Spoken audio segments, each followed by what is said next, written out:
पहले दिन से कहता चला आ रहा था कि अफ़गानिस्तान को अगर दुनिया ने अपना किरदार अदा नहीं किया तो अफ़गानिस्तान के अंदर एक इंसानी अलमिया जन्म ले सकता है।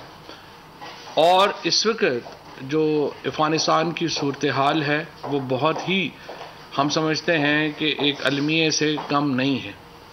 मैं आगे बढ़ने से पहले आपको थोड़ा सिर्फ इकोनॉमिस्ट की जो 30 अक्टूबर की अशात है उसकी तरफ उसके कुछ क्रक्स बताना चाहता हूं, जो बताती है कि अफ़गानिस्तान में सिचुएशन इस वक्त क्या है।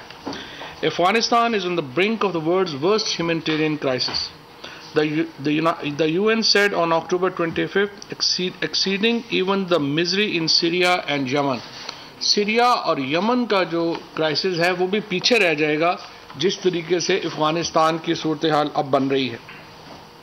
A new report from United Nations agencies estimates that some 23 million of the country's 38 million people will not have enough food to get through the winter unless the aid is rapidly scaled up. यानी जो 3 करोड़ 80 लाख लोग हैं, 38 million जो लोग हैं, उनमें से 23 million लोग इस वक्त 23 यानी कोई 2 करोड़ 30 लाख लोग जो हैं वो खुराक की कमी का शिकार हैं। और मैं आपको बताऊं 8 बच्चे जो हैं वो भूख से अफ़गानिस्तान में अब तक जो है वो जान उनकी चली गई है। And there are very troubling reports coming from Afghanistan where even children, the minor children, are sold for wheat and rice. We believe that what's going on in Afghanistan is catastrophic. We were trying our best, we did our best to convey our concerns to the world. Now we are willing to take all actions, whatever we can do to help people of Afghanistan. And for that, the cabinet has decided today that we will send a sufficient amount of wheat and rice to Afghanistan. Also, we are taking measures through which Afghanistan's import to Pakistan can be eased out. We have slashed all taxes on Afghanistan imports. We are also trying to hold an OIC Foreign Affairs, Foreign Ministries conference in Islamabad that is likely to be held next month, where we will appeal to the Muslim Ummah to come together and help people of Afghanistan. Likewise, the Foreign Minister of Afghanistan is due in Pakistan day after tomorrow. We are working closely with the Afghan authorities, and this catastrophic situation in Afghanistan needs to be averted. Pakistan has warned even before that situation in Afghanistan is melting down and people of Afghanistan will be the ultimate sufferer. So we yet again like to make an appeal. The cabinet has made an appeal today to the people of the world and also especially to the Muslims, the people of the Muslim countries, that we must come together and help Afghanistan. Otherwise, obviously, the things are getting precarious, things are getting out of hand, and especially the children are suffering. So our concerns are already there and we just want to emphasize on that. इसके साथ साथ यहाँ पे ये भी मैं आपको बता दूं कि काबीना ने आज एक खसूसी फंड कायम करने का फैसला किया है जिसमें पाकिस्तान के लोग मदद कर सकेंगे बराह रास्त अफ़गानिस्तान के लोगों की। हम चाहते हैं कि एक ह्यूमैनिटेरियन एफर्ट जो है वो वहाँ पे जारी रहे। और जिस तरह से हम देख रहे हैं, देखिए वहाँ पे बच्चों को बेचा जा रहा है सिर्फ आटे के लिए, चावल के लिए, और ये एक ऐसी सिचुएशन है जिसको हम इग्नोर नहीं कर सकते हैं और दुनिया को भी उसको इग्नोर नहीं करना चाहिए। और इंशाल्लाह पहले हम यहाँ पे मुसलमान वज़राए ख़ारजा की कॉन्फ्रेंस जो है उसमें और भी अमूर होंगे और उसमें अफ़गानिस्तान का ये जो मामला है उसके ऊपर गौर करेंगे। और उसके साथ साथ परसों अफ़गानिस्तान की जो बुरी हुकूमत के वज़ीर ख़ारजा हैं वो पहुंच रहे हैं और उनके साथ भी हम ये जो ह्यूमन क्राइसिस है उसके ऊपर बात करेंगे। इसका जो the primary reason that led to the Afghanistan present situation is the assets of Afghanistan are freezed, they are not been released. Likewise, the dependence of Afghanistan was on the foreign aid. right now there is no aid. So the whole Afghanistan economy has melted down. So we have to have some kind of reprieve for the people of Afghanistan. And now the situation is that during the past terms, most of Afghanistan were living on $1.90 a day when the Kabul fell. And now, by the middle of 2022, the United Nations is saying that the total income will actually make half of that. So you can imagine the poverty that people of Afghanistan are actually suffering, and the kind of environment that has now have been faced by the people of Afghanistan. इसके साथ साथ जो हमने जो आज फैसले किए हैं उनमें एक तो जिस तरह मैंने अर्ज किया कि हम चावल और गंदम जो है वो अफ़गानिस्तान को भिजवा रहे हैं। उसके साथ साथ हमने जो अफ़गानिस्तान के साथ जो हमारी तजारत में जो टैक्सेस थे वो हमने सारे ख़त्म कर दिए हैं, माँ सिवाय एक टैक्स के जो कि हमारा जो सेब है वो वहाँ से डंप हो रहा था, जिसकी वजह से अफ़गानिस्तान के पास इस वक्त सरप्लस सेब नहीं है, वो ईरान से बाकी जगहों से सेब आ रहा था, उसकी वजह से हमारा थोड़ा प्रॉब्लम जो है वो चल रहा था। बाकी सारी जो है वो हमने उनके जो ट्रेड के ऊपर जो भी टैक्सेस थे अफ़गानिस्तान से वो हमने ख़त्म कर दिए हैं। इसके साथ साथ जो बाकी अहम फैसले हैं उसमें कल आपको मालूम है कि हमारा जो इस वक्त असम्बली का इजलास हो रहा है उसमें वज़ीर-ए-आज़म साहब ने हदायत की है कि मेंबरान जो हैं वो अपनी हाज़िरी यकीनी बनाएं और इस वक्त जो इम्पोर्टेंट लेजिस्लेशंस जो आनी है हमारी इस वक्त पार्लियामेंट के जॉइंट सेशन में उनके ऊपर जो है वो बात हुई है कि उनको जो हमारे मेंबरान हैं उनकी हाज़िरी यकीनी हो ताकि हम ये इलेक्टोरल और दूसरे जो कवानीन हैं उनको मंजूरी जो है वो पार्लियामेंट के जॉइंट सेशन में प्रेजेंट की जा सके। वजारत साइंस टेक्नोलॉजी और नेशनल फूड सिक्योरिटी में CEO और MDs की खाली असामियों की तकर्री का जायज़ा लिया गया है। साइंस और टेक्नोलॉजी में इस वक्त 6 असामियाँ खाली हैं और इसी तरह से जो फूड सिक्योरिटी है उसमें 5 असामियाँ जो हैं वो खाली हैं। दोनों मिनिस्ट्रीज़ को हदायत की गई है कि इन असामियों को जल्द पूरी करने के लिए इक़दाम जो हैं वो किए जाए। Islamabad capital territory criminal prosecution service act 2021 जो है इसकी ये पेश किया था इंटीरियर ने, लेकिन इसकी काबीना पहले ही मंजूरी दे चुकी थी। लॉ मिनिस्ट्री का जो एक लॉ रिफॉर्म पूरा आया था उसमें ये मंजूरी हो चुकी थी, लिहाजा इसको जो है वो डेफर कर दिया गया है और अब जो लॉ मिनिस्ट्री का जो प्रपोजल है ओवरऑल उसके साथ जो है वो आगे जो है वो जाएगा। इसके मकसद इसका ये है कि इस्लामाबाद में भी प्रोसिक्यूशन सर्विस एक कायम की जा सके जैसा कि बाकी सूबों में है। बैनुल-अक़वामी मंडी में गैस और RLNG की कीमतें बढ़ने के पेश नज़र और गैस के गैर कानूनी इस्तेमाल के रोकने के लिए काबीना ने कैप्टिव पावर प्लांट्स के लिए गैस का नर्ख $6.5 से बढ़ाकर $9 फी MMBTU कर दिया है। एक्सपोर्ट सेक्टर के बाकी यूनिट्स के लिए RLNG के नर्ख $6.5 फी MMBTU बरकरार रहेंगे। कीमत का इतलाक 15 नवंबर 2021 से लेके 31 मार्च 2022 तक होगा। ये मैं थोड़ा सा समझा दूँ। काबीना ने यह फैसला किया है कि जो हमारी कुछ इंडस्ट्री जो एक्सपोर्ट कर रही है उनके पास कैप्टिव पावर प्लांट उनको गैस जो है वो सस्ती कर दी। इस वक्त बाकी गैस जो है वो तकरीबन 11 सेंट के ऊपर है। हमने जो एक्सपोर्ट सेक्टर का ये जो ख़ास सेक्टर था इसको हमने 6.5 सेंट के ऊपर कर दी। अब हुआ ये कि जब गैस को 6.5 सेंट के ऊपर किया गया तो बजाय गैस इस्तेमाल करने के इस सेक्टर ने उससे बिजली बनानी शुरू कर दी और वो बिजली इस्तेमाल होना शुरू हो गई क्योंकि बिजली सस्ती पड़ती थी। अब बिजली का प्रॉब्लम यह है कि हमारे पास पहले ही बहुत एक्सेस बिजली है और अगर ये प्लांट्स जो हैं ये गैस की जो उनको सब्सिडी दी गई या गैस में जो रियायत दी गई उसको मिसयूज करेंगे बिजली बनाने के लिए तो फिर इससे पावर मिनिस्ट्री जो है वो पहले ही दबाव में है, उसके ऊपर दबाव और बढ़ जाता है।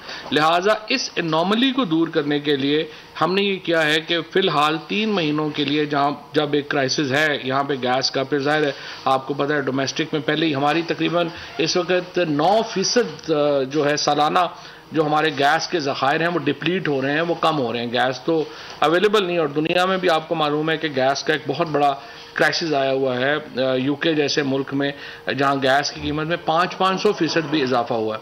तो इसको फ़िलहाल इस मिसयूज़ को रोकने के लिए हमने ये किया है कि इस सेक्टर से ये रियायत जो है वो 31 मार्च 2022 तक जो है वो वापस ली गई है। मार्च के बाद आपको मालूम है कि गैस का क्राइसिस, हमें उम्मीद यही है कि थोड़ा ईज़ आउट हो जाएगा, तो फिर उसके बाद ये चीज़ें जो है उसको हम देख लेंगे। इसका मैं यहाँ पे ये वाज़ेह कर दूँ कि इसका कोई ताल्लुक़ नहीं है घरेलू जो सार्फिन हैं उनसे। और यहाँ पे ये बात भी मैं आपको बता दूँ कि हमारे घरेलू सार्फिन जो गैस इस्तेमाल करते हैं वो सिर्फ 27% हैं पाकिस्तान का। 77% लोग जो हैं वो सिलेंडर की गैस इस्तेमाल करते हैं। और ये जो सार्फिन हैं जो 27%, इनको बहुत बड़ी सब्सिडी उन 77% लोगों की तरफ से मिल रही है जिनको ये गैस नहीं मिल रही। ये गैस जो यहाँ पे शहरों में इस्तेमाल हो रही है, इसके पीछे बहुत सारे जो लोग हैं वो 77% लोग जिनको गैस नहीं मिल रही, इनके पैसे भी एक्चुअली वही लोग दे रहे हैं, चूँकि इनको गैस बहुत सस्ती मिल रही है। इतनी सस्ती गैस दुनिया में कहीं पे नहीं है जितनी पाकिस्तान में। इसी तरीके से और जब भी आप बात करते हैं कि बाकी 77% का भी ख्याल होना चाहिए, तो यहाँ पे भी मीडिया में एक शोर मच जाता है कि जी ये गैस भी बढ़ा दी, वो भी कर दी। गैस है, तेल है, आलमी मार्केट से जुड़े हुए हैं। अगर हम यही करते रहेंगे कि हर चीज़ को ही सब्सिडाइज़ करके हमने देना है मखसूस आबादी को, तो मुल्क किस तरह से उठ नहीं सकेगा। सो मुझे उम्मीद है कि इसको आगे चल के इसको देखते हैं कि किस तरीके से इसको डील किया जाएगा और कैसे इसको हम जो है वो करेंगे। इस वक्त भी हमें जो महंगाई का सामना है, हमारा जो मीडिया है उसका रोल ये रहा है कि जो भी चीज़ आती है उसको हमने 3 गुना करके मीडिया पे दिखाना है, जिसकी वजह से मार्केट सेंटीमेंट ही तबाह बर्बाद हो जाता है। सुबह एक टीवी ने कह दिया कि जी चीनी जो है जी वो मिल ही नहीं रही है या 160 के ऊपर है, और वही चीनी एयरलिफ्ट के ऊपर आप ऐप के ऊपर चले जाएं तो आप जो है वो आप 100 रुपये के ऊपर भी मंगा लें। सो इस तरह से जो एक पूरा हमारा एक दौर है कि नहीं सनसनी ही 24 घंटे चाहिए, उससे हम अपना भी नुकसान कर रहे हैं, मुल्क का भी नुकसान कर रहे हैं। लेकिन बाहर ये एक इशू है, इसको भी इंशाल्लाह डील करेंगे। जॉइंट सेक्रेटरी तवानाई डिवीजन अहमद तैमूर नासिर की बतौर आरजी managing director national transmission and dispatch company NTDC की तैनाती की मंजूरी दी गई है। यहाँ पे एक जो NTDC के परमानेंट लगाए गए थे चेयरमैन, वो कनाडा से आए थे, उन्होंने 3 महीने में इस्तीफ़ा दे दिया और अब ये नए जो है आर्जी तौर के ऊपर इनको लगाया गया है और प्रोसेस जो है वो मुकम्मल किया जाएगा उनके ऊपर कि वो जो मुस्तकिल चेयरमैन की तैनाती के लिए किया जाएगा, प्रोसेस किया जाएगा। मुकामी सतह पर तैयार होने वाले पंखों के मयार को बेहतर करने और बिजली की खपत को कम करने के लिए काबीना ने Pakistan standard quality control authority की रिकमेंडेशन के ऊपर पंखों को भी मैंडेटरी लिस्ट में शामिल करने की मंजूरी दी है। और स्टैंडर्ड्स के ऊपर अगर पंखे बने तो उससे फ़ायदा ये होगा कि वो बिजली की कम खपत करेंगे और बिजली की कम खपत के साथ उनका स्टैंडर्ड बेहतर होगा, जो हम इंटरनेशनली फिर उसको जो है वो बेच भी सकेंगे। मुकामी सियाहत को फ़रोग देने के लिए काबीना ने गिलगित बल्तिस्तान और आज़ाद जम्मू कश्मीर में वाक़या PTDC की अमलाक को शफाफ तरीके के ज़रिए निजी शुबे को लीज़ पर देने की मंजूरी दी है और यही जो मनसूबा है ये पंजाब और खैबर पख्तूनख्वा में भी होगा। हमारे पास PTDC की बहुत प्रॉपर्टीज़ हैं, उन प्रॉपर्टीज़ को अब हम चाहते हैं, एक आप देखिए एक बहुत बड़ा इस वक्त एक इन्फ्लक्स है टूरिज़्म का, हर जगह लोग जाना चाह रहे हैं, अगर रहने की जगह नहीं है। लिहाजा हमने ये किया है कि जो PTDC के जो अमलाक हैं उनको अब हम प्राइवेटाइजेशन पब्लिक प्राइवेट पार्टनरशिप पे दे रहे हैं, लीज़ पे दे रहे हैं, ताकि वहाँ पे लोग फैसिलिटीज़ तैयार कर सकें और हमारा जो सियाहत है उसको इससे मज़ीद फ़रोग़ मिल सके। इदारा जाती इस्लाहात के 28 अक्टूबर 2021 को मुनक़दा इजलास में लिए गए फैसले की तौसीक़ की गई है और पाकिस्तान इंस्टीट्यूट ऑफ एजुकेशन को वजारत वफाकी तालीम व प्रोफेशनल ट्रेनिंग के ज़ेर इंतज़ाम लाया गया है।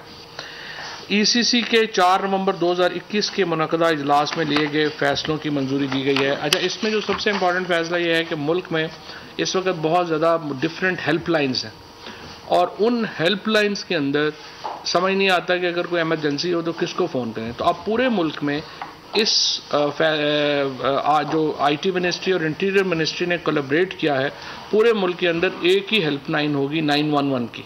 911 जो एक इंटरनेशनल चूँकि एक रिकग्नाइज्ड हेल्पलाइन है, सो 911 की एक पूरी हेल्पलाइन जो है वो कायम की जाएगी। सो आपको ये बाकी तमाम जो हेल्पलाइंस हैं ये उसमें जम हो जाएंगी और एक ही हेल्पलाइन होगी पूरे मुल्क में एमरजेंसी के मौके के ऊपर। ये मैं समझता हूँ एक बड़ा अच्छा जो है वो फैसला है।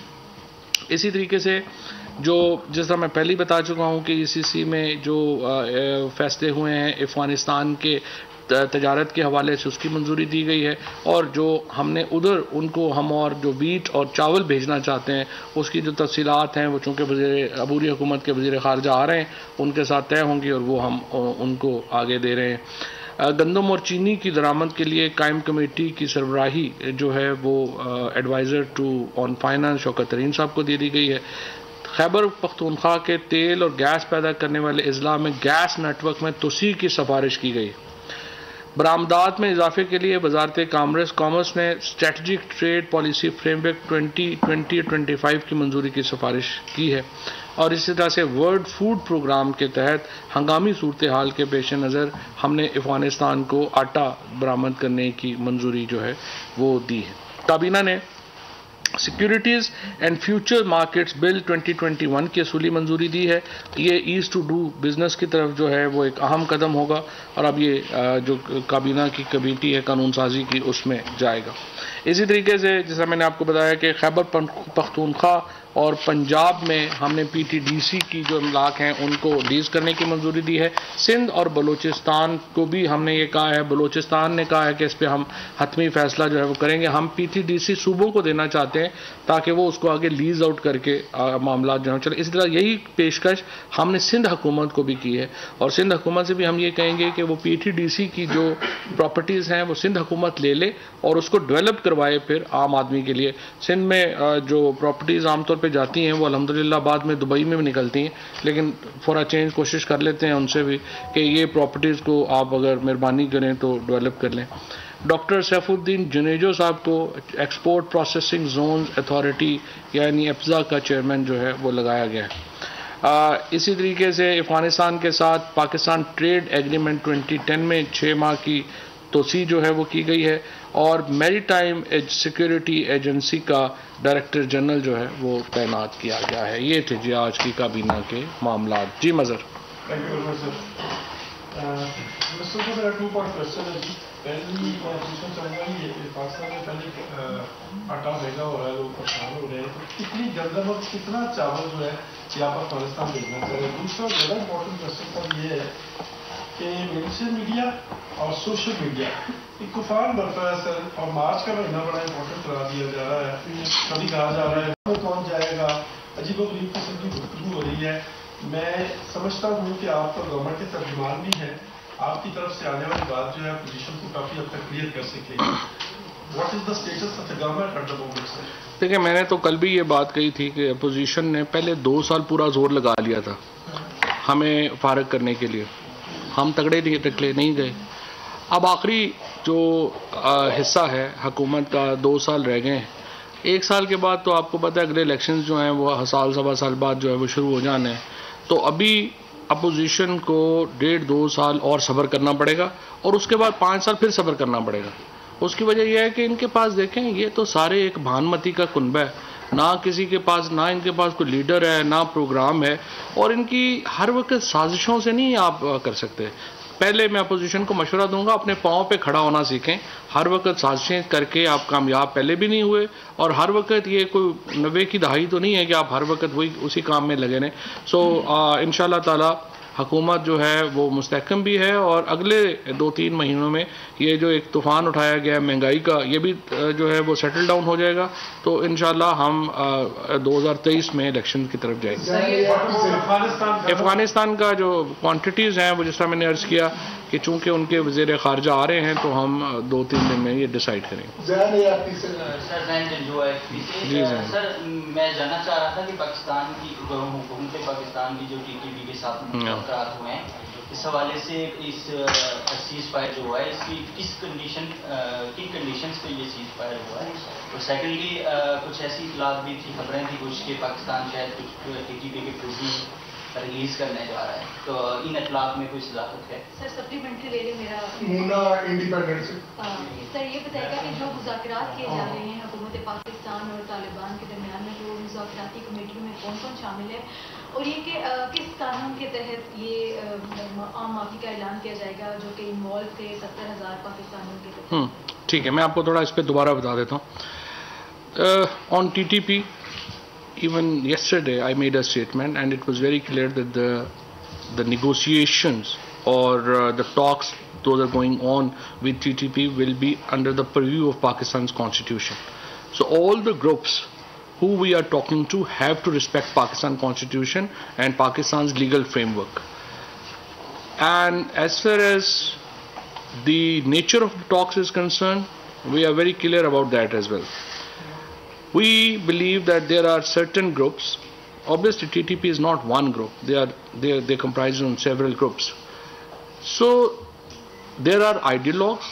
There are people who have legitimate grievances against probably us.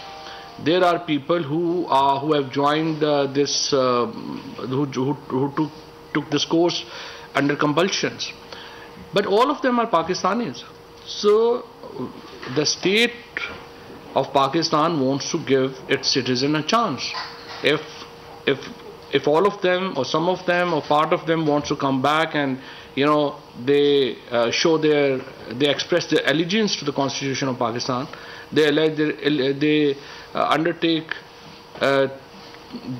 to respect the law of Pakistan, obviously we will give them a chance. So as far as the talks are concerned, as you know that yesterday even the Tehreek-e-Taliban Pakistan issued a proclamation through which they announced ceasefire in Pakistan. And ultimately, the wars are fought primarily to bring peace. Wars are not there for ultimate times. You have to conclude wars. So our point of view is that right now Pakistan must talk from the position of strength, and at the moment we believe that after this change in Afghanistan, where the Afghanistan authorities also requested us to get into negotiations with, they want us to negotiate a deal with the TTP, and we believe that they have good intentions towards Pakistan. We believe that the new authorities in Afghanistan want peace in Pakistan, and in their efforts we would like to help them. And also this the phenomena that war should continue for infinite, that is obviously something that we need to discourage, and we want peace in these areas, and peace is obviously possible through talks, and this is what we are trying to achieve. इतनी details जो हैं वो अभी उसके ऊपर जाना सही नहीं होगा. अभी तो जिस तरह से मैंने आपको कल बताया था कि सीज फायर की बात हुई है. पहले तो सीज फायर होगा तो फिर आगे देखेंगे ना कि क्या जो है वो आगे बातचीत चलती है, कैसे आगे चलती है. इसमें जो नेगोशिएशंस होंगी उसमें मुकामी लोग जो हैं उनको भी शामिल किया गया है, और जो मुकामी लोग जो मुतासर हुए हैं इस वॉर से उनको भी जो है वो उसमें हिस्सादार बनाया जाएगा. सो ये नहीं है कि ये देखिए अल्टीमेटली यहाँ पे एक बहस हो रही है बार बार. रात को भी मैं देख रहा था कि कई दफ़ा टेलीविज़न के ऊपर मिक्स कर देते हैं. देखिए टेलीविज़न के स्टूडियो में बैठ के तो एक बात करना एक अलहदा बात है, लेकिन जो लोग अल्टीमेट सफ़र कर रहे हैं, जिनके रोज़ाना बम धमाके हो, पाकिस्तान की फ़ौज से ज़्यादा किसने ज़ख्म उठाए हैं इस जंग में? 8,000 लोग तो शहीद फ़ौज के हुए हैं. सो इसी तरीके से बहुत सारे जो कबायली इलाके के लोग हैं, जो फॉर्मर उनके लोग जो हैं वो शहीद हुए हैं. अल्टीमेटली आपने एक ऐसी सेटलमेंट की तरफ जाना है जिसमें अब इसमें ये जो है ये तो 20 साल लड़ाई रही है. जो बच्चे पैदा हुए थे वही जवान हो गए, जो नस्ल एक पूरी बदल गई है. वहाँ पे औरतें हैं, बच्चे हैं, उनका क्या कसूर है अगर उनके वालिद या उनके दादा या उनके बड़े भाई वो लोग जंग में शामिल थे? तो अब तो एक पूरी नस्ल बदल गई है. तो ये तो नहीं हो सकता कि हम स्टेट जो है वो परपेचुअल जंग तो नहीं करती. सो जो लोग अभी पाकिस्तान के साथ उनके हमारे आइन को मान के, कानून को मान के आना चाहते हैं, जाहिर है कि हम उन्हें ये मौका देना चाहेंगे. सर, अफगानिस्तान फेस कर रहा है ह्यूमैनिटेरियन डिजास्टर डिजास्टर, और प्राइम मिनिस्टर इमरान खान ने जब भी इसकी बात की उन्होंने हमेशा हवाला दिया कि इसका जो बराह रास्त असर होगा वो पाकिस्तान पर पड़ेगा। तो सर अगर वहाँ पर सिचुएशन इतनी वर्स्ट होना स्टार्ट हो चुकी है तो क्या बॉर्डर पर हमारी जो पाकिस्तान और अफगानिस्तान का बॉर्डर है वहाँ पर भी सिचुएशन जो है वो वर्स्ट होना शुरू हो गया, और वो जो कॉन्सिक्वेंसेज जिनके प्राइम मिनिस्टर बात करते थे क्या वो स्टार्ट हो चुके हैं, वो किस तरह के कॉन्सिक्वेंसेज हैं सर? नहीं देखिए ना, हमारा दो मसले हैं। एक तो देखिए कॉन्सिक्वेंसेज की बात नहीं है, वो इंसान है, मतलब 2 करोड़ 30 लाख बंदे जो हैं उनको वो अगर भूख का सामना कर रहे हैं तो बहैसियत इंसान, बहैसियत मुसलमान, बहैसियत हमसाए हमारा दिल तो दुखी होगा ना। मुझे आप बताएं, रात को अगर आप CNN की या उनकी फिल्में देखें जिसमें छोटी बच्चियों को फरोख्त किया जा रहा है, आप मुझे बताइए ये इसको सियासत को छोड़ दें, इसको कि ये अफगानिस्तान का होगा, ये होगा। हम लोग पहले इंसान हैं, हम ये जो चीज़ें वहाँ पे हो रही हैं देख रहे हैं, किसका जो है वो दिल जो है वो इसके ऊपर नहीं रोएगा। सो हमारा पहला जो एक नुक्ता नज़र था वो ये था, हम क्या कह रहे हैं, हम कह रहे हैं कि अफगानिस्तान अथॉरिटीज़ को हम कह रहे हैं कि जी आप इंक्लूसिव हुकूमत बनाएं, और हम कह रहे हैं ताजिक को, उज़्बेक को, आप इन लोगों को गवर्नमेंट्स में शामिल करें। इंटरनेशनल दुनिया को हम ये कह रहे हैं कि ये जो अफगानिस्तान में हुकूमत को आप छोड़े, लोगों के साथ तो खड़े हों, जो वहाँ पे लोग जिस मिजरी, जिस तकलीफ, जिस दुख, जिस भूख का सामना कर रहे हैं उसमें को दुनिया उनका तो साथ दे, और इस्लामी मुल्क तो जो हैं वो इकट्ठे हों और उनका साथ दें। सो हम दोनों तरफ हम चाहते हैं कि अफगानिस्तान की हुकूमत एक इंक्लूसिव हुकूमत हो। हम उनको अभी तक तस्लीम नहीं कर रहे हैं, हम कह रहे हैं कि रीजनल जब ताकतें मिलेंगी तो हम तस्लीम करेंगे, लेकिन हम ये कह रहे हैं कि सियासत तो होती रहेगी, वहाँ पे हुकूमत काबुल में हो क्या है क्या नहीं है, इंसानों के साथ तो खड़े हो ना। वहाँ पे सारे जो बच्चे हैं उनका क्या कसूर है, वहाँ पे जो निहत्ती औरतें हैं उनका क्या कसूर है, तो उनका साथ देने के लिए पहली हमारी स्ट्रेटजी यही है कि ह्यूमैनिटेरियन एड अफगानिस्तान को जाए, बाकी चीज़ें इंशाल्लाह वो करते रहेंगे। सर ये बताइएगा कि TLP के मामले के ऊपर जो भी हुकूमत ने कलम तंजीम को निकाला, MKM आपके इत्तेहादी हैं, उनका ये तकाजा है कि उनके दफातर खोले जाएं, और बाकी दीगर जो मजहबी बॉडी जो कलम करार दी जा चुकी थी उनका भी तकाजा ही सामने आ रहा है। समझते हैं इसके ऊपर कैबिनेट में कोई बात हुई और गवर्नमेंट का क्या राय होगा इसके ऊपर? शाह महमूद कुरैशी साहब जो है वो बता सकेंगे कि इन मुतालबात के ऊपर, चूँकि उन्होंने निगोशिएट किया है तो वही बेहतर बता सकते हैं कि अब उनका मौक़िफ़ क्या है। नसीम सिद्दीकी साहब आप तरफ से। मिनिस्टर साहब, इस वक्त सबसे बड़ा क्राइसिस जो है वो चीनी का नजर आ रहा है, और कल नवाज़ साहब ने प्रेस कॉन्फ्रेंस की थी तो उन्होंने कहा था कि सिंध में जो 15 अक्टूबर को शुरू होनी चाहिए थी टेस्टिंग, वो अभी तक शुरू नहीं हुई, तो इससे क्रिमिनल डिफेंस भी बनता है। तो उस पर कोई कैबिनेट के अंदर बात हुई कि उनके साथ क्या सलूक किया जाएगा? दूसरा ये कि PDM के लॉन्ग मार्च को कैसे देखते हैं, और सुना ये भी है कि नवाज शरीफ साहब दिसंबर में वापस आ रहे हैं। देखिए जी, पहली बात तो यह है कि नवाज शरीफ साहब दिसंबर में क्यों, वो इसी महीने वापस आए। हम तो चाहते हैं कि अपनी कोई कमिटमेंट चले पूरी कर लें, और शहबाज शरीफ साहब जो हैं उनको चाहिए कि वो, उन्होंने कहा हुआ है नवाज शरीफ साहब को वापस लाएं, और उनको वापस लाना चाहिए। दूसरी बात यह है कि ये जो PDM का मार्च है ये हर साल हुआ है, ये पहले साल हुकूमत आई थी उस वक्त, उसके बाद अगले साल ये अपना जत्था लेके आ गए, उसके बाद फिर इन्होंने एक शुरू कर दिया, अब ये फिर उन्होंने शुरू कर दिया। सो ये उनकी एक विंटर एक्टिविटी है, आप समझें। फजलुर रहमान साहब चूँकि सर्दियों पे थोड़े सारे जो है वो उनको लगता है कि ज़रा गर्मी जिस्म में चाहिए, तो ये ऐसे ही उनका एक बहाना है कि ज़रा दौड़ शौड़ लगाने का, तो लगा लें, कोई प्रॉब्लम नहीं। सिंध में शुगर मिल का क्राइसिस, शुगर का क्राइसिस इंशाल्लाह चंद दिनों में आप देखेंगे बिल्कुल हो जाएगा। सब्सक्राइब करें और बेल दबाएं ताकि कोई खबर रह न जाए।